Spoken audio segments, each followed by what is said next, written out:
Ciao a tutti, io sono Alessia e questo è il mio canale. Qui parleremo di paranormale e storie di cronaca nera. Ogni settimana vi racconterò il caso che più mi ha colpito. Il caso di cui vi vorrei parlare oggi è uno dei casi più documentati, studiati e anche discussi nella storia del poltergeist. Ha ispirato il film The Conjuring 2. Sto parlando del poltergeist di Enfield. Pensate che per oltre 13 mesi la famiglia Hodgson ebbe a che fare con strani fenomeni che riguardarono soprattutto la figlia minore Janet e anche la figlia maggiore Margaret. Questi eventi si verificarono tra l'agosto del 1977 e l'ottobre del 1978 e terrorizzò l'intera Enfield. Per chi non lo sapesse, Enfield è un borgo a nord di Londra. È il 30 agosto del 1977 e la famiglia Hodgson è così composta dalla mamma Peggy e dalle figlie Janet, Margaret e i fratelli Johnny e Billy. È una famiglia molto umile. La mamma si è separata da poco dal marito e cerca di mantenere al meglio delle sue possibilità tutti i suoi figli. Quella sera del 30 agosto Janet chiama la mamma dicendo che non riesce a dormire. Il suo letto sobbalza, ma la mamma non dà molto peso a questa cosa. Sta di fatto che però sia Janet che il fratellino Johnny non riusciranno a chiudere occhio per tutta la notte.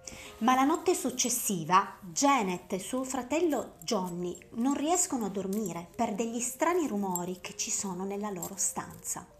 La mamma, entrando e non sentendo nulla di tutto ciò, pensa a dei capricci e gli intima di smetterla di giocare e di andare a dormire. Ma mentre sta uscendo, Peggy, la mamma, sente anche lei dei rumori, come delle pantofole che vengono strisciate sul pavimento. A questo punto, Peggy, spaventata, si siede sul letto con i suoi figli e cerca in qualche modo di tranquillizzarli. Ma dall'altra parte della stanza la cassettiera comincia a muoversi, letteralmente a spostarsi. Peggy si alza e cerca di rimetterla a posto, ma questa cassettiera si sposta fino a bloccarne quasi la porta d'entrata. Peggy è veramente terrorizzata. Ricerca di nuovo di rimettere a posto questa cassettiera, ma questa non si sposta neanche di 1 centimetro. Nello stesso momento si avvertono dei fortissimi colpi alle pareti che terrorizzano tutta la famiglia. È qui che Peggy, con ancora i pigiami addosso, prende i suoi figli e scappa dai vicini di casa. Sono Vic e Peggy Nottingham. Vic, temendo un'intrusione di qualche ladro, entra in casa Hodgson e cerca di ispezionare tutte le stanze. Sentirà anche lui questi fortissimi colpi alle pareti e ne rimarrà traumatizzato. Da quello che ho trovato in rete, sembra che Vic sia stato un costruttore edile, quindi ne capiva di edifici scricchiolanti, tubature rumorose, topi e via dicendo. Quindi questi colpi gli sembrano veramente innaturali. Di conseguenza chiama subito la polizia.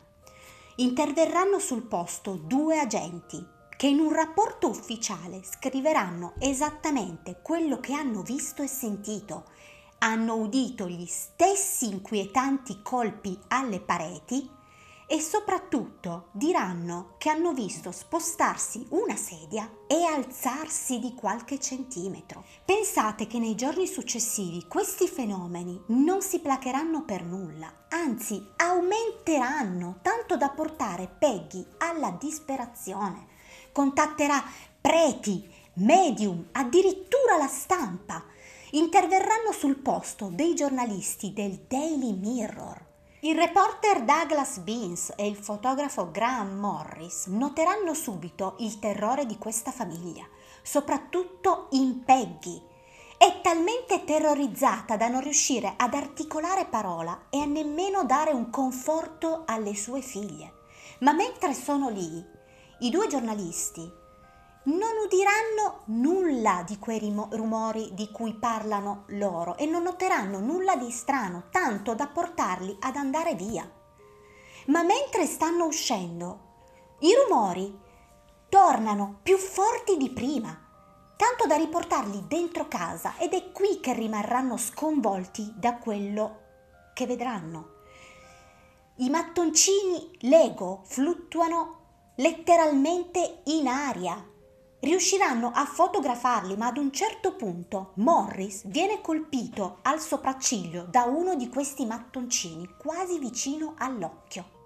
La SPR, una società per le ricerche scientifiche, interverrà mandando sul posto un suo uomo, Maurice Gross, che documenterà tutta questa terribile vicenda che ruoterà soprattutto intorno a Janet.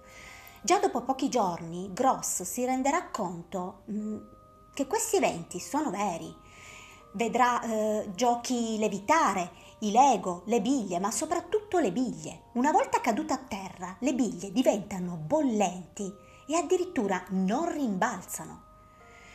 Interverrà anche un altro membro di questa società, Playfair. Insieme documenteranno ogni cosa. Parleranno di divani che levitano, giochi, come abbiamo detto prima, latrati di cani nelle stanze, ma cani non ce ne sono. Gross e Playfair chiedono il permesso di potersi trasferire in casa Hodgson in modo da poter documentare tutto il possibile. Gli eventi che si susseguirono furono abbastanza inquietanti. Per esempio, un giorno sentirono delle urla, si precipitarono fuori e videro Margaret in lacrime in una posizione anomala e diceva che non riusciva a muoversi perché qualcuno le stava trattenendo la gamba. I due uomini si avvicinano a Margaret, cercano di prendere la gamba e di spostarla, ma ci riuscirono con grande fatica. Nel dicembre del 1977 avvengono diversi fenomeni paranormali. Per esempio, una notte, mentre sta dormendo, Janet viene scoperta, afferrata per i piedi e tirata completamente fuori dal letto. Ma nella sua stanza non c'è nessuno a parte il suo fratellino che sta dormendo. Sempre la stessa notte, dei rumori svegliano Gross e Playfair, che li fanno accorrere al piano di sopra per trovarsi davanti un qualcosa di sconvolgente, perché il camino attaccato alla parete, ovviamente, era completamente staccato e venuto in avanti, cosa che non poteva assolutamente accadere, perché una cosa del genere era impossibile senza fare dei danni veramente enormi a questo muro. A questo punto si deciderà di sottoporre tutta la famiglia a delle perizie psichiatriche, ma non risulterà nulla di strano in questi test. Gross e Playfair sono sempre più convinti di trovarsi di fronte ad un vero poltergeist. La parola poltergeist deriva dal tedesco e significa proprio spirito rumoroso, spirito che bussa. Gross dice che il poltergeist pare che abbia proprio un'intelligenza sua, che sia malizioso, distruttivo, ma non con la volontà di nuocere se non per degli eventi accidentali. I poltergeist solitamente avvengono nei ragazzi, nelle ragazze soprattutto, adolescenti e nella pubertà. Ovviamente c'è anche il rovescio della medaglia, perché ci sono degli scettici che mettono in dubbio la veridicità delle foto che sono state scattate, pensando che si possano riprodurre senza problemi.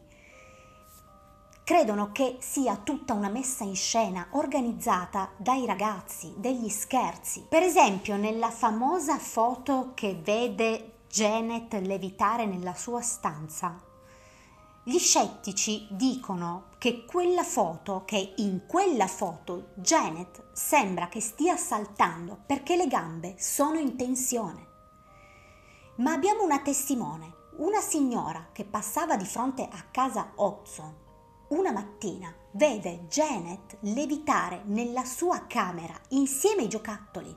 Questa signora è talmente terrorizzata che da quello che ho trovato in rete pare sia tornata a casa e abbia provato a fare dei salti per vedere se potesse esserci una finzione in quello che aveva visto, una riproduzione, uno scherzo, un gioco, ma non riuscì a riprodurlo. A causa di tutti questi eventi, ovviamente la famiglia è terrorizzata. Una notte Janet decide di dormire con Margaret e la madre. Mentre sta dormendo, si sente afferrare il braccio da delle mani gelide. Trascinata fuori dal letto, portata verso la porta che si aprirà da sola, e percorrere metà rampa di scala con la testa in avanti. Gross e Playfair, svegliati da tutto questo trambusto, si precipiteranno verso le scale e riusciranno in tempo a fermare Janet. Gross e Playfair, vedendo questa famiglia distrutta psicologicamente, decide di dargli un po' di tregua, mandandoli in vacanza per un po'. In questo periodo registreranno un'attenuazione dei fenomeni, quasi a scomparire del tutto, ma ritorneranno più forti di prima quando la famiglia farà rientro a casa. Gross decide di comunicare con il poltergeist. Vuole provare a parlare con lui tramite dei colpi, ma quando stanno per registrare e gli pone le prime domande, una scatola all'angolo della stanza sfreccia verso di lui e lo colpisce in pieno volto. Janet comincia a dare seri motivi di preoccupazione, perché oltre a disegnare delle cose veramente strane ed inquietanti, lei va in trance e quando è in trance sviluppa una forza incredibile, una forza sovrumana. Urla parolacce, diventa violenta, tanto che una sera sono costretti a sedarla con 10 gocce di Valium. Nella mente di Gross comincia a farsi strada un'idea. Lui crede che se lo spirito può abbaiare, allora può anche comunicare. E gli pone delle domande. Lo spirito comunica attraverso Janet. Quindi, per evitare ogni equivoco, cosa fanno? Decidono di riempire la bocca di Janet piena di acqua e mettergli uno scotch davanti. Ma lo spirito continua a parlare, anche con la bocca piena d'acqua e lo scotch davanti. Quindi, che cosa succede?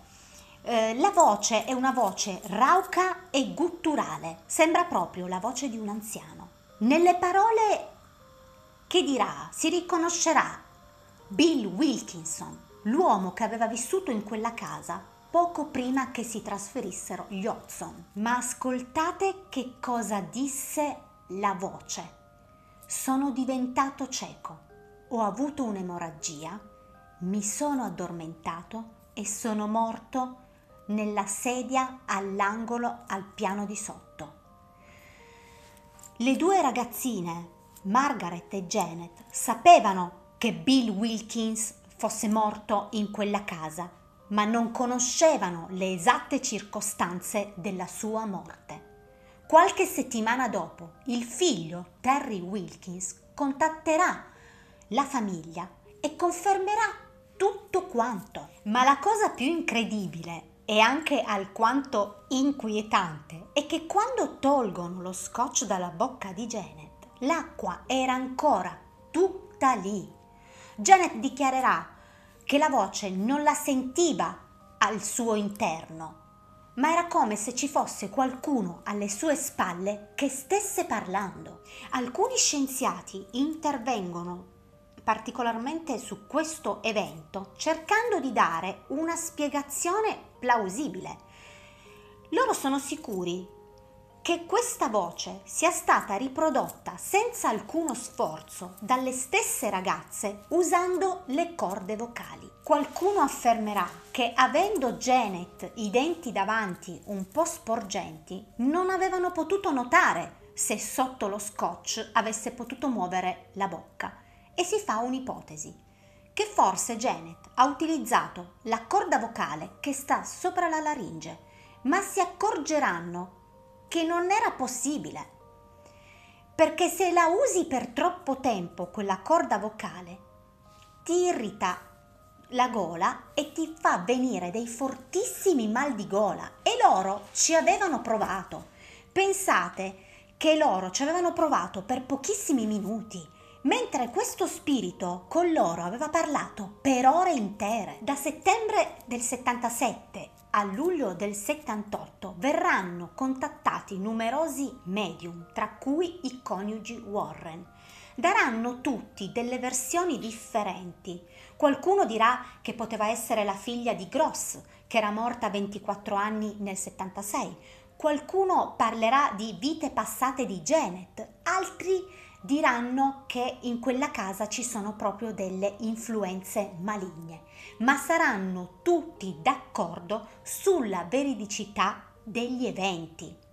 I coniugi Warren, che abbiamo già visto nel caso di Amityville, si tratterranno in quella casa solamente un giorno, mentre nel film The Conjuring ci fanno vedere una realtà diversa, dove saranno loro a condurre tutte le indagini, ma in realtà non è così, perché loro in quella casa si sono soffermati solo un giorno. Lorraine Warren dichiarerà di aver visto lei stessa Janet levitare, sparire davanti ai suoi occhi per poi riapparire in una grossa scatola perfusibili in una posizione innaturale. Loro stessi riproveranno a riprodurre questa stessa posizione nella scatola, ma non ci riusciranno. Alcuni sono molto scettici su questi eventi, soprattutto una giornalista, Anita Gregory, che dichiarerà che queste prove raccolte per lei sono esagerate, discutibili e patetiche, e pare che all'insaputa di Janet la filmerà di nascosto, dove si vedrà Janet piegare un cucchiaio e fare su e giù dal letto. Molti anni dopo, Janet dichiarerà che c'erano dei momenti in cui le cose succedevano per davvero e altri no. E ad una domanda che le viene posta da una giornalista del Telegraph su quanto siano stati simulati questi eventi, Janet risponderà il 2%. Il motivo? Perché era talmente diventato un caso così mediatico che a volte Janet li riproduceva per non deludere i presenti. Il 25 luglio del 1978 Janet verrà ricoverata in un ospedale psichiatrico e sembra che in casa gli eventi si siano attenuati. Ma quando farà ritorno a settembre Janet, gli eventi saranno ritornati più violenti di prima. Da quello che ho trovato in rete sembra che questi eventi si siano attenuati del tutto fino a quasi scomparire dopo l'intervento di una medium. Ma c'è anche un'altra interpretazione di questa attenuazione di questi eventi paranormali. Qualcuno dice che gli eventi si sono attenuati perché Janet non era più stressata come prima, come se in qualche modo fosse stata la Janet stessa inconsapevolmente a scatenare questi poltergeist. Nell'ottobre del 78, dopo 13 mesi così travagliati, sofferti, dove ci sono state documentazioni, ricerche, prove e quant'altro, questi fenomeni spariscono del tutto, così come il clamore mediatico. Ma purtroppo la sofferenza di questa famiglia pare che non abbia fine, perché il fratellino Johnny morirà di cancro a soli 14 anni. Peggy rimarrà in quella casa fino alla sua morte nel 2003 e prima di morire dichiarerà che quegli eventi in realtà non sono mai cessati. Ma Janet aveva abbandonato la casa di famiglia a soli 16 anni. Dopo 5 anni si sposa e avrà 3 figli. Ma la sofferenza di questa famiglia davvero sembra non avere fine, perché uno di questi 3 figli di Janet morirà nel sonno a 18 anni. Dopo la morte di Peggy nel 2003, Claire Bennett e i suoi 4 figli si trasferiscono nella stessa casa che era stata abitata dagli Hodgson. Sono passati 25 anni e questa famiglia non ha idea degli strani eventi che hanno terrorizzato la famiglia Hodgson per quasi 13 mesi. Ma la stessa notte che si sono trasferiti dichiareranno che al piano di sotto si sentivano delle voci.